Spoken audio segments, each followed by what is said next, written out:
Hello and welcome to episode 8 of When We Are Healed. We live in a culture where independence and self sufficiency are celebrated, and asking for help is often seen as a weakness. As a result, many of us have been conditioned to try to figure everything out on our own, even when we need help. This can make life feel very hard, stressful, and isolating. But what if there is a higher loving power that is always ready and available to guide you, bringing you solutions and blessings that you couldn't have even thought of? And what if all you need to access it is to simply turn to it?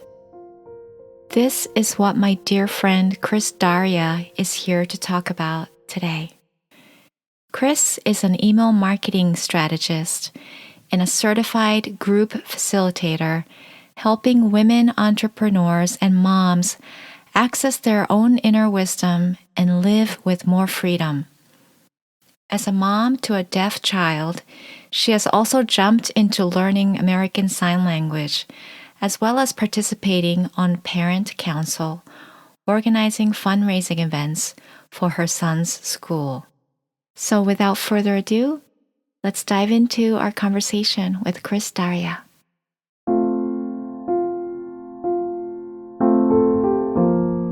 Kris, thank you so much for being here. Welcome to the show. So grateful for your invitation, Rieko. Thank you for having me. I was just so deeply moved by the speech that you shared on your Substack about your experience, your journey of motherhood with your son, and learning to surrender and embrace his deafness. And I would love for you to share that story with the listeners today. So maybe we could start at the beginning. How did he come into your life? Actually, that was something that I didn't share in the speech, so I'm gonna share it here on the podcast. Actually, when I had my son Jaden, I was 20. When I decided I wanted to have kids, I was 28 at the time. And this was, I think, 2018. And I never thought that I would have kids before 30. So one day I was sitting in my backyard and just dabbling in a bit of meditation. And then suddenly, um, I started to feel like this big, immense sense of gratitude that was welling up within me. The same sense that I'm starting to feel more and more every day. But at the time, that was the first time I felt this immense sense of grateful gratitude for everything that was just happening in my life and how things played out in my life to get me where I am at that time. And it was sort of like I was starting to cry because I didn't know how these emotions were coming up within me, but I was starting to cry and I was just feeling so grateful. And then I suddenly had the thought, oh, I'm ready to have kids. And just to give you context, at that time, I was very much deeply entrenched in my corporate role. And I was a manager and I was making progress. I was going to travel to Japan for work and all these fun, exciting things. And so to have this thought of, I'm ready to have kids was very unexpected for me. But I wrote it down on my journal because I wasn't sure, but I had this sort of like divine order that this was going to happen. And 1 year exactly to that day in May 2019, my son was born. So that's how he came into my life. It was very much out of the not out of the blue, but yes, it was very much unexpected. I didn't have control over when things were going to happen, but that was part of the big lessons of my motherhood, especially in the early years, is letting go of that control and letting life unfold as it is. So that's how Jaden came into my life. Mm, To So, answer he, your question. Yeah. so it sounds like he was already teaching you that lesson from the very beginning. Mm-hmm. Mm-hmm. And when he was born, we did not find found out he was deaf right away. because at the time where I was living in Montreal, the standard hearing test was not a standard in all of the hospitals. So we actually found out when he was 18 months old. When we noticed that he wasn't starting to blab any words, I went to our pediatrician and she suggested to do a hearing test. And it was during the hearing test that they confirmed that he had a hearing loss. And at that time, I was really shocked because all of my other friends were telling me, oh, don't worry about it. My kid learned to speak at 3 years old, and there was no deaf people in my family. So I'd never thought that could have been even a possibility. And so I was really sad and heartbroken about it because I didn't know any deaf people. And so I sort of thought, oh my gosh, how's my son going to learn how to make friends? And how is my son going to connect with other people? And will he get to hear me sing in the car? Will I ever get to sing with him? And, I had all these thoughts running in my mind and I was so scared and so fearful. And so at the time I was also angry at God for making doing this to my son.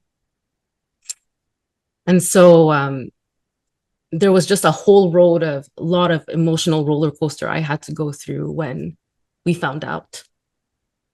And when you find out about this, when I first found out about this, I instinctively thought of asking the audiologist, will he have to learn sign language? Because I thought all deaf people knew how to do sign language. And funnily enough, she said, no, not right away, because you can get hearing aids and cochlear implants to help him hear, and he can eventually learn how to speak. And so that's how our journey unfolded, is that we started the journey of getting him cochlear implants at 2 years old. He was operated so that he can have an implant on his right ear to help him send the sound signals directly to his brain. So it like kind of skips the ear canal and connects to the ear nerve.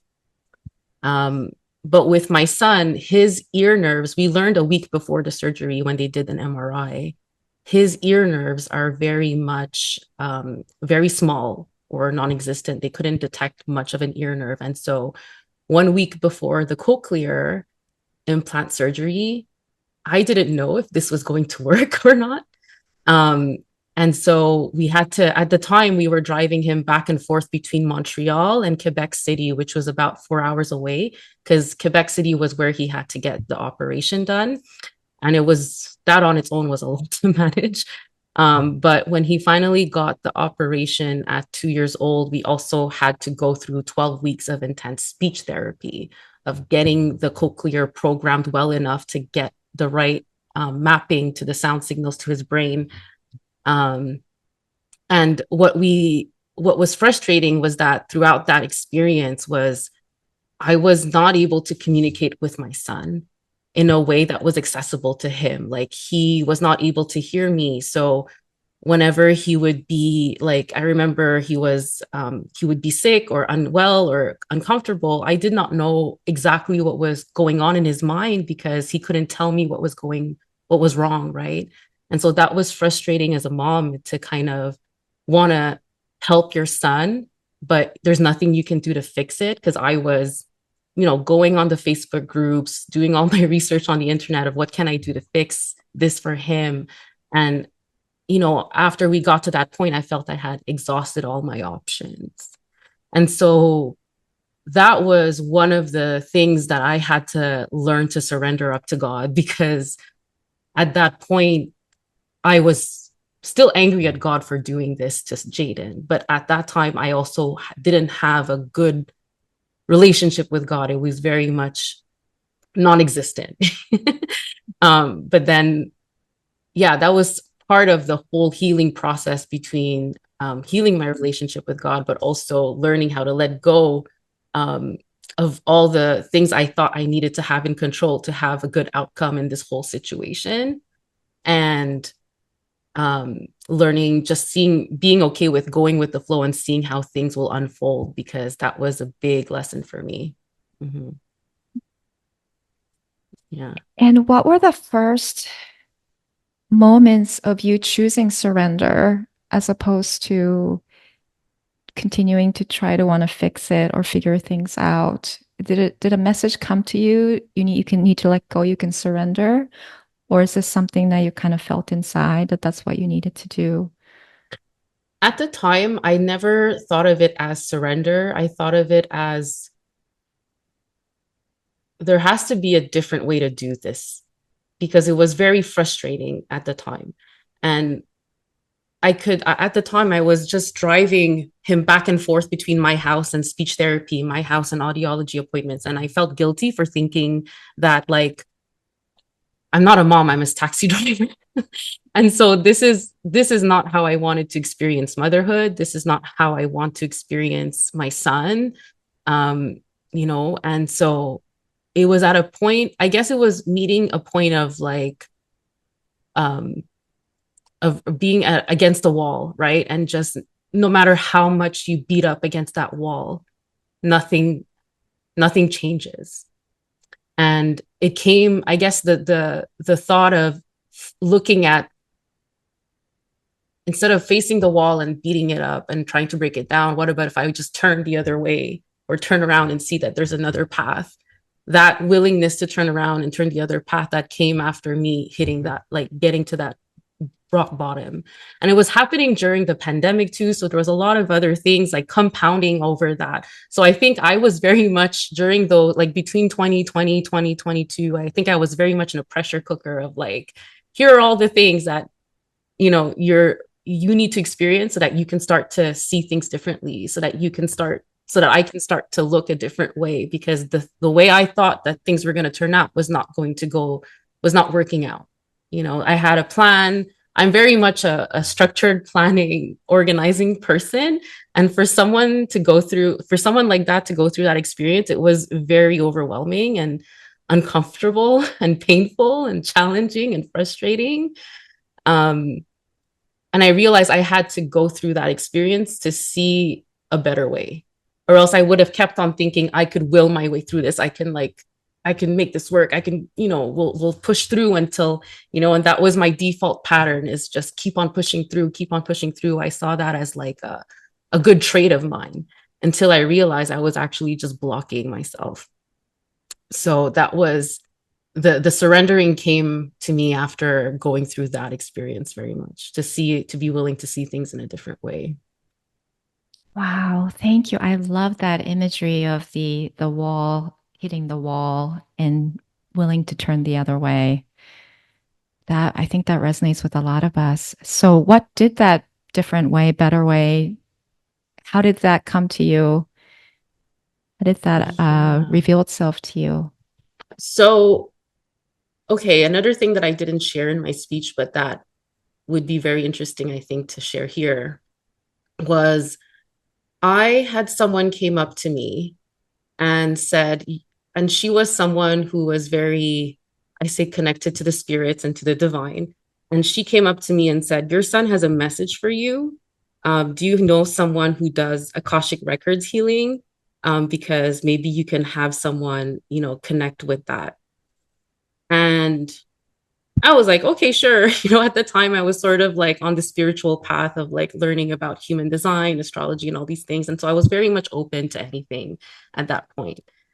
And so I was listening to this woman, this woman who was an Akashic Records healer. Her name is Terry Uktena. And I booked a session with her, and she and I had some great sessions. What I learned from Terry was that I didn't know was that she was an ASL interpreter, an American Sign Language interpreter who lived with deaf people back in college. And she started to tell me about deaf culture and how about her experience of living with deaf people. And that was such an eye-opening conversation for me, because then after that session with her, I started to look up um, social media accounts of deaf people who were signing as their primary mode of communication. And I was so happy to see that they were living thriving lives. They had community, they went to university, they had family, friends, and it was just so amazing to see them thrive in this way, because I was not surrounded by any deaf people, and I've never met anyone who was deaf before Jaden. And the path that we were going down on was very much like a medical path. And when your child is diagnosed with a hearing loss, you're pretty much put down a path of like, let's get him to get hearing aids and cochlear implants. And that works very well for kids who are born in hearing families, who have the anatomy to access sound, but that wasn't working for my son. So I had to find a different way. And that was shown to me. And through these, you know, coincidences, the synchronistic experiences and connections, right? And so that's my whole life of just looking at what is a better way to do this. I'm open to a better way. It's just, asking that I need to find answers and solutions, but it's not going to come of me, so that's how we started looking at it. So I started learning more sign language. And then instantly at like 2.5 years old, he was picking up the signs. So I'm going to sign to you a few signs that we learned. But for those listening on the audio podcast, you might not hear it. So I was starting to sign to him, are you sleepy? Are you hungry? Are you thirsty? Do you want water? Things like that. And like, I'm tired, I'm frustrated, I'm angry. And he was very much signing those back to us. And it was so great to finally see how our child can finally, at 2.5 years old, our child can finally tell us like how he's feeling. Because before I kind of had to read his mind and he was just shouting and pointing. And as a mother, it's kind of frustrating to be witness to that. And so that was just so good to see him finally be able to communicate with us in a way that's accessible to him using his natural gifts, which is to see. And so we started learning sign language, and we started finding resources for helping him in that and helping us. And then we also found a school that was using sign language with their kids, but that was in Ontario. And so my partner and I, we started about in 2022, we started looking at schools in Ontario that we would be willing to send our son to. And that was requiring us to move from Montreal in Quebec to Ontario, so to another province in Canada. So that was a big move for us that happened last year in 2023 when we finally made the big jump and we found a school for him, and it's just amazing now. Yeah. Oh, wow. What is that school like? Oh, it's like an X-Men school. I say this all the time because you show up and it's like they have like this old 150-year-old school with brick walls, and there's vine leaves in front of the school that changes colors throughout the seasons. And you meet the kids there and they're so fun, they're so cool. And yeah, it's very cool to see Jaden finally like getting to interact with other people um, in a way that he's understood and people understand him. And so now he's learning so much sign language. He's exposed to that all the time at school now. And so he comes home and he signs stories to me and I have to keep up with him. So it's a bit challenging because there's still that very much that language barrier, but he's so much more happier now, and he's so dynamic, and he shows us things that he's doing at school with his friends, and it's just really fun to be witness to that as a mom. Yeah. Mm. Mm-hmm. I remember you saying in the speech, and correct me if I'm wrong, but that your son is one of your greatest teachers. Yes. Oh, yes. What are some of the lessons that he has taught you? One of the first things that he helped me to see was, I remember when I was driving in the car with him, he was a baby. So he was sitting in the back seat in the bucket car seat. And I was driving and we were stuck in Montreal traffic. And at some point, he just hated the car seat. And so he would just cry and cry and cry. And I'm driving, I can't do anything to stop it. And I was just so frustrated, right? And then I realized that if I can have compassion for his pain right now, instead of trying to like fight and resist it, what if I had compassion for myself? And if the more I can have compassion to myself, the more I can extend that to my own son. And I practiced that of like being okay when I'm angry or frustrated or whatever, instead of trying to like suppress it and push through. And then that having that practice for myself then allowed me to be in the presence of my son no matter what he's doing, no matter what he's feeling.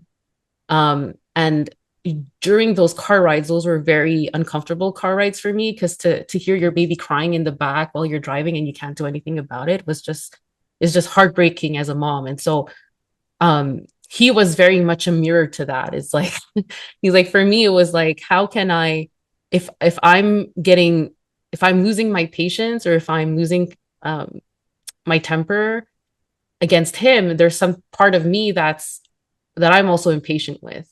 And so that's when I started doing evaluating, how does this mirror effect work within me and my son. And the other thing that I that he taught me a lot was, and it was very much physically in the physical, was there's nothing I can do to fix him. You know, there's nothing I can do to fix this situation. All I needed to do was accept him as he is and love him for how he is. Because this is what God put in my life as my teacher to guide me. And I wouldn't be where I am now here in Ontario in a small town, speaking to you, had it not been for my son. I would have probably still been overstressed and burnt out in a corporate career. So my son was my savior almost. So, so grateful for him. How the that message is so profound that he does not need to be fixed, and that you can embrace and love him just as he is. And it it almost makes me wonder if his soul chose this body and whatever condition to help you and so many people also learn and embrace that really profound lesson. Because it's the same for all of us, right? That we all don't need to be fixed, that we all deserve to be loved unconditionally and loved and accepted and embraced just as we are. Mm-hmm. And I feel like in some ways that's the only lesson that we're here to learn. It's yeah, that's so beautiful, Kris. Thank you. I really believe my son chose this body to come be my teacher and to be my guide. And so I don't have to fix him. I just have to love him and help his soul thrive here in this life. And I'm so grateful he chose me. And for a long time, I felt very much like an incompetent mother, because nothing I was doing was helping him. And so if I was seeing myself from very much a deficit, like I was very much hard on myself. And when I shifted to that perspective with how can this situation help me and him grow, and see it from that higher perspective, that changed my whole approach to it. Um, but that didn't come right away. I think it came after a lot of trial and error. And I think that's the thing we experience is, how can we how can we still love ourselves even when we're in an uncomfortable experience, and not beat ourselves up for not being healed enough, or not being whatever it is that we think we must be to show up in a certain way. And that's something that I've had to learn to deal with, is dealing also with that imposter syndrome that because when I was throughout this experience, I left my corporate job and I started working for as myself as a email marketing consultant and running my own business online. And I had to deal with a lot of imposter syndrome showing up in a way where, and I'm sure you understand this too, showing up in a way where you talk about how you help people, you talk about your services, your offerings. And it was very, I'm happy to do that for other brands and other companies I worked with. But when it came to myself, it was very much a, a journey, and motherhood helped me in that process, because it was like, as I was trying to make a plan for how things I wanted to happen, for how I wanted things to happen, I was changing. I was always changing. I was always evolving throughout those first three, like 2020, 2022. And so it was very like hard for me to make a plan when things are always changing. I would just get even more frustrated. Like, oh, I have a plan, things change. Oh, I have an appointment here. My schedule gets blocked up. And, and it's very hard to deal with uncertainty in those times, right? And so that was another lesson that I had to learn, was learning to let go of the control so that I can be okay with a certain level of uncertainty. Yeah. Yeah. Mm-hmm. Uncertainty really is the way of this world, isn't it? We We don't know what anything is for, is what I'm really learning now. Yeah. exactly. Yeah. Wow. So throughout all of this, how was your relationship to God transforming? Yeah. Um, I think it was around the time that we decided to move to Ontario. So I think around the spring, summer of 2023, so just last year, that I realized that I was holding a lot of anger from all the experiences that we went through during the pandemic, during the everything that I went through with my son. I was just so burnt out. And I felt that there was a void within me that was just so frustrated. And I didn't like feeling like this. Like every interaction I was having, I was just so triggered by everything. And I was very much, okay, this cannot be the way that I'm going to live for the rest of my life. And at the time we were moving, and I didn't know how, but we had to move within a few weeks and find an apartment in Ontario and um, a home to live in, do all this paperwork for the school, like changing province, all the admin stuff, and it was just so overwhelming for me. And I didn't know how I was going to balance my business with being present for this whole big family move.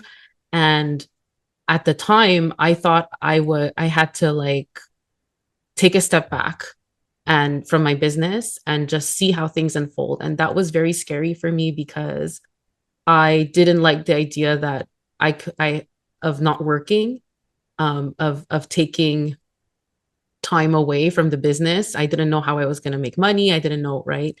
And during that time, I was just praying and practicing the idea that money is not my source, God is my source. And I had to unplug this from heal this idea within me that said money was going to sustain me. And then now that I'm going through A Course in Miracles, I am sustained by the love of God. I am not sustained by money. And so for how I got to that point was seeing how through life, through this journey of moving, seeing how things would turn out okay, even if I let go of control, even if I take a step back and take release control of the driver of the wheel of the driver's car. Yeah. And things would just work out. And things would just work out, things would unfold. We would find the right place. I would find the right clients to come work with me. I would find the right um, connections, and it all worked out. And I was able to take a step back last year for 3 months. And um, it was the time I needed to be really present with my family. And in that time, I was just seeing how I was sort of experimenting, like seeing, okay, God, if you're truly there for me, show me how things can be so easeful and help, and like show me how this is supposed to be, because I don't know how things are going to unfold, and I don't want to get in the way of, I don't want to keep on hitting a wall here. And what I learned later was that I was angry at God because I thought that he wasn't there for me when I needed him most. And this is why this period in my life last summer, where I kind of invited him back in my life to show me and guide me, was very challenging because I sort of wasn't sure that this was going to work out. And I went back to that feeling that I had in 2018 when I received the orders to start having kids, because I knew back then that was sort of like the lifting of the veil for me, that there was something beyond this realm that is always there. And for an instant, I got access to it. And at that time, I didn't know, but that was my connection to God. And then the portal for me has been gratitude. So whenever I step into a sense of gratitude, and that portal for me was very much my anchor to God. I can feel the love, I can feel supported. And when I was angry at God, I was still very much angry at him for not showing up. But he's always there. And I had to learn that through these hard times in my life. And very much so, I had to learn how to sort of forgive God in my mind for not being there. I perceived him not being there, but he always was there. It reminds me of that story, Footprints in the Sand. I don't know if you're familiar with it. Oh, I'm gonna butcher this story, but if you Google it, it's a nice story to share here. Maybe you can share this in the show notes, but it's like the story of a man walking on the beach, and he sees footprints, like two sets of footprints on the sand. And then um he's with God, and then he suddenly sees only one set of footprints on the sand. And then he asks God, "Hey, how come I'm walking alone here? Why weren't you here when I was going through a hard time?" And God said, "Well, my child, I was actually there for you. I was the one carrying you, and those are my footprints in the sand." I'm butchering the story. This is just like the cliff notes, but that was very much my experience. Yeah. I don't know who wrote it. It's something that I read in one of those Chicken Soup for the Soul books a long time ago. It's just so good. Um, I don't know anymore where I'm going, but that's very much what I had to forgive God, is letting go of this projection that I had towards God, that he wasn't there for me. And I was presented with hard experiences to show that he is there, because in the end, things played out in a better way that I could have never imagined that it could have been. So yeah, I'll stop there. Wow. Yeah. I'm getting goosebumps all over from that story. Wow. What's so powerful. So I think I can certainly relate to being angry at God for not being there during my hardest times. And he was the one carrying you. Oh my God. Wow. Oh, so you mentioned gratitude as the portal to feeling your connection with God, and which I think is so beautiful. Do you have any suggestions or practices for the times when we might feel we can't get to that gratitude, that we're steeped in anger or Mm-hmm. sadness or grief, just like so steeped in lack and aloneness that we can't feel grateful? How can we make our way back into that place, that It's in, vibration? it's interesting because so for me, this has evolved over time. At the beginning, I used to have like this 5-minute journal where you write down 3 things you're grateful for in that day. And when I was in my corporate career, that was what I needed to keep me sane and anchored. And I was not having conversations with God at that time, but that was helpful for me. And that may be a tool that's helpful for people here, is starting with 3 things you're grateful for at the end or at the beginning of the day. Um, and then that practice has evolved for me over time, because then I started to realize I'm grateful not for just the things that I have. I'm not just grateful for the things, I'm grateful towards this loving presence that's always there around me. And I needed to be able to do that. I needed to have this awareness, knowledge, experience felt that is there for me. And so that experience comes to be more in prayer. Meditation is when I'm listening to my own thoughts, and I learn prayers when I'm having just real, raw, authentic conversations with God.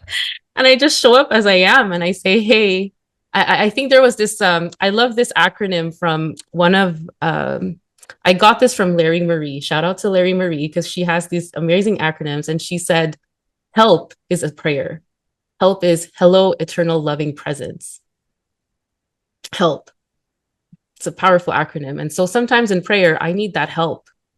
And so I'm just starting off as like, hey, this is the experience that I'm having. It's very shitty.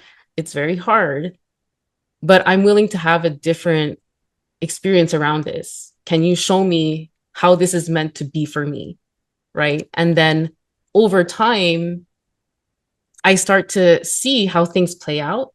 And then that's when I can connect to gratitude. So sometimes it's just about looking back at all of the hard things that you've been through and seeing how, what are the lessons or the growth or the insights that you gained from those challenges, and how I'm grateful for those gifts, because those wouldn't have come to me had I not been through those challenging times. And so if you're in a challenging situation and you're facing a time or a season where life is just not going your way, that was my practice. Is like, I know this is a cycle. I know this is a season of life and it's only temporary. So whatever is here for me is meant for me to learn from. And so I just ask God, thank you for helping me fully supported and being taken care of in this season. And I need you to show me, what is it that I need to do? Or what is it that I need to show me? How can I see things from a better situation, from a higher view? And having that willingness to see things differently has been my practice now since I started the Course in Miracles, because I knew back, if you told me this 4 years ago, Rieko, I probably wouldn't have been willing to do this. It took me, for many years, I was still writing, 3 things I'm grateful for every day. But in order to be really anchored in that loving presence of gratitude, that was my practice evolved into prayer and having these real authentic conversations with God by myself, and that cultivating that relationship and healing that relationship over time. So yeah. So beautiful. How did ACIM make its way to you? It started last year when a few of my teachers who started quoting from A Course in Miracles. And I didn't know what the book was at all. I just saw that these teachers were very much wise embodiment of love. And I want to be more like that. How can I be more of that loving presence? Right. And so I read Marianne Williamson's book, A Return to Love. And that was towards the end of 2023. And when I read her book, that was when I realized, okay, I'm going to make a commitment to study the book and see where it takes me. And that's how I found LTC. And that's how I found the amazing Rieko in front of me. And so I'm just grateful how things unfolded. Um, I think texts like this is just, there's different spiritual modalities out there that we all come across throughout our journey, throughout our path. And I think it's just about learning. Like, I imagine myself having a backpack, and then I keep things that are helpful for me on this journey. And if things are not helpful anymore, I just put it down. And so now this is sort of like my curriculum, my what I'm really into studying nowadays. Yeah, this year. Since the beginning of the year, I was doing the daily workbook lessons in the Course of Miracles, one per day. We're past the 300th day mark at the time that we're recording it. So I'm still hanging in there. Yes, and that's Yeah. no small feat. Oh my God. What are Yeah. some of the big shifts you've experienced through the study of the course? I'm noticing a shift in how I want to be around people, because for a long time, I very much felt like I have to be the one to show up with all the answers, to show up as the expert, to show up as the professional, to show up as the leader, the manager, all the things. And A Course in Miracles showed me that I don't need to have all the answers, because the more I need to know the answers, the more I get lost. Got lost in a circle, a loop-de-loop. And it showed me how I don't need to have all the answers and I don't have to be right all the time. And this shows up a lot in my conversations with people before is I used to be the one that needed to prove the point and correct people and fix people, fixing. And the course has shown me how my role is not to fix people. My role is to just be a loving witness to their path, to their journey, and to what they need. Um, that's still a very much a practice for me. Um, but it's that path of love and forgiveness that I'm learning to walk with alongside you. It's learning to see things with the eyes of love and not from us versus them, not from separation. I used to be very much in like, I'm on this side of this team. Who's on the other team? They're my enemy. And I noticed that I'm no longer wanting to spend energy in that at all. I don't want to blame anyone for anything. I don't want to hurt or attack anyone for anything because that's not helpful. And I think we're going through a lot of collective energy right now, a lot of conflict, war, and it's very hard to stay in that, wanting to stay in the middle path and just be a loving presence for all those around me. But I really, really believe now, as I'm studying the course, that that's the most helpful thing for me to do, is to just stay and be a loving presence for whoever's around me, because that I trust is going to have ripple effects to reach anywhere in the world. Um, so that shift in those are the little shifts, not little, I think they're quite big shifts that I saw within me in the last year since I started studying the course, is learning how to see things from a more loving place.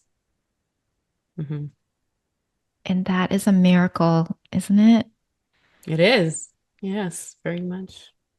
Yeah, I love everything you shared and resonates so deeply with it all. And yeah, the course is like a path to awakening through relationships, through the way you choose to see your brothers and sisters. Mm-hmm. And I just really love and appreciate that about it so much. And I completely agree with you, Kris, that us choosing to hold that space of unconditional love, of being that loving presence for others, is the most helpful thing we can do for not just for the people around us, but for the world and also ourselves. And if there isn't any action for us to take, we trust that there's guidance to do so.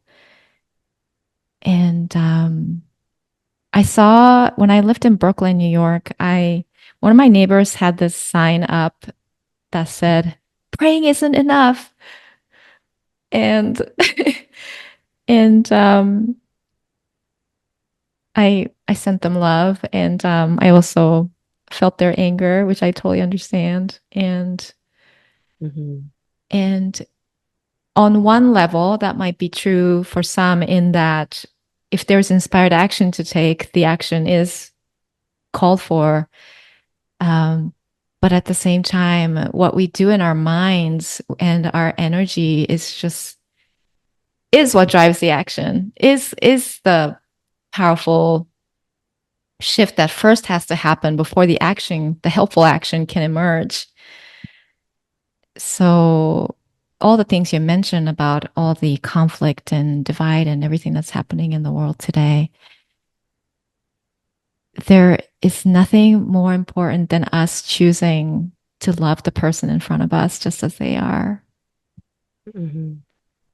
It's willing to, the another thing that the course has taught me is helping see my brothers and sisters and helping see this other person in front of me as not broken, as not a hateful person, as not looking beyond the sinful ways that we, or the blaming, the labels, the things that our mind overlays as a projection on top of people. And it's hard. It's so hard to do, because we're not often modeled um, this type of loving, unconditional behavior. And actually, I had a thought after you mentioned about your neighbor's sign of prayer is not enough, because I mentioned earlier that I pray to God as a way to have my conversations with him, but then I realized my actions are my prayers too. Um, it doesn't, I think, like, the way I see it is that now, how the way I'm starting to see it is that if we are to awaken and heal and make this world a better place, God needs our hands and our feet to do things. And that's a prayer. Like, and the way we move throughout the world, if it's done in alignment with love, with God's will, with source, with that anchored connection or inspired action, that is also answering somebody else's prayers. So to me, that's still it shifted the way I saw prayer going through this journey. I was taught that prayer was like a supplication, like, please, like, just uh having conversations with God as like from a deficit. And now it's more like God is my buddy, and I'm just going to share what I have with him or whatever is going on, whether I'm happy, joyful, angry, frustrated. um Having that relationship with him has been very having that relationship with source has been so supportive for me throughout this whole year. And I've seen the shifts it made for me, so I can only hope that when we allow ourselves to be open to that loving presence, whatever it is, if it's God or whatever connection to the universe you have, I think it's our own relationship to that source connection, creation power that will help shift. And if it's through prayer, if it's through walking, painting, making music, whatever it is, whatever modality you use, I think whatever connects you to that presence, to that power, is what's going to help us heal altogether. So, yeah. Oh, beautifully said. So, what is God guiding you towards these days? I think one of the things that has helped me um, heal a lot, and one of the things that has been super supportive for me in my journey, was being witnessed by other women and being in among sharing circles. Like when I first had my baby, I had joined mommy groups, and we had like a weekly mommy circle sharing just what was going on. And so I wanted to sort of, over the years, I wanted to sort of create that space for people around me. And so one of the things I'm being called to do more is to offer more sharing circle spaces, virtual groups where women can come and gather and share their journey.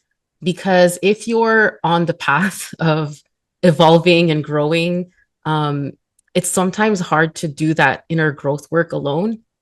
And to I think we all have our own answers. That's another thing that I had to learn, was to trust my own intuition and trust the wisdom that I have inside. But I need other people to pull it out of me. I can't do it on my own.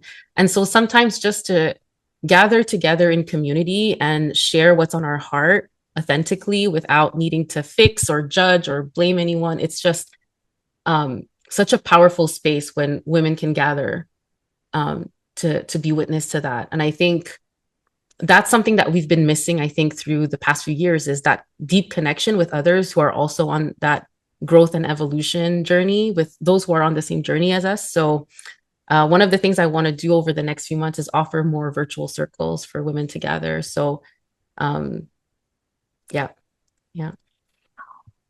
I love that. And I feel a similar calling too. And I found that these sharing circles and holding space for others and being held space for myself from others has been so supportive and powerful.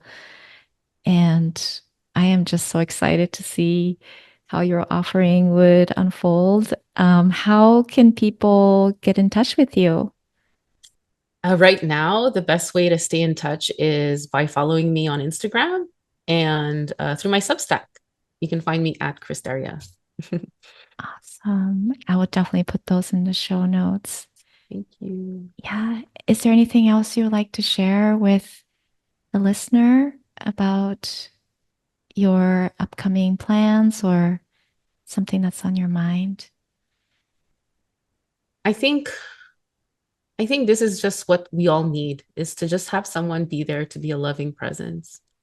And the more that we can do that for ourselves, the more we can extend that to others, extend that grace and love to others. And I truly believe that's what's going to help us for these coming times as we're all collectively evolving and learning and releasing things that are no longer helpful for us. Um, find the support that you need, and be that support when you, to the best of your ability. So, yeah. Amen. Amen. Thank you.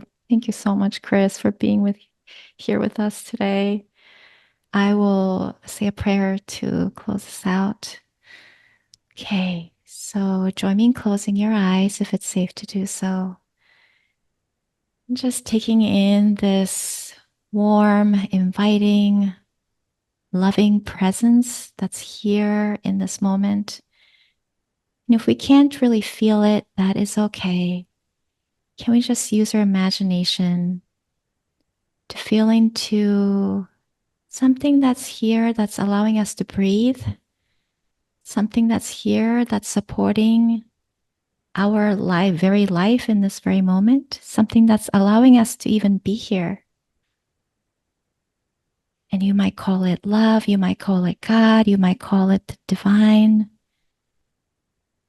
The name doesn't matter, but it's always here for us. And so we give thanks to Kris for sharing her incredible story of surrender and choosing love and opening herself up to be loved and supported, opening her connection to God and the divine, and allowing her to be led and guided. We give thanks to Kris for showing by example this way of being in the world where we can feel deeply connected, deeply supported, and hold space of unconditional love for one another. And this is so needed today in this day and age. And we're grateful for all the ways that we're gently being invited to choose love today. We are willing to choose love. We are willing to see every person that crosses our path as the wholeness, the holiness, the beauty, the divinity, the innocence that they are. And so to God, we ask for help. Help us see this true essence of all those who cross our path. Help us see our own true essence and help us open ourselves up more and more to the good, the abundance of love and joy and creativity that's always here for us, patiently waiting for us to receive them. And so I share this prayer with all, knowing that we're all one. In gratitude, I let it be, and so it is. Amen. If you enjoyed this episode, I invite you to come check out our Substack at whenwearehealed.com, where you can subscribe to keep in touch and get show notes emailed to you. Sending you lots of love, and I'll see you in the next episode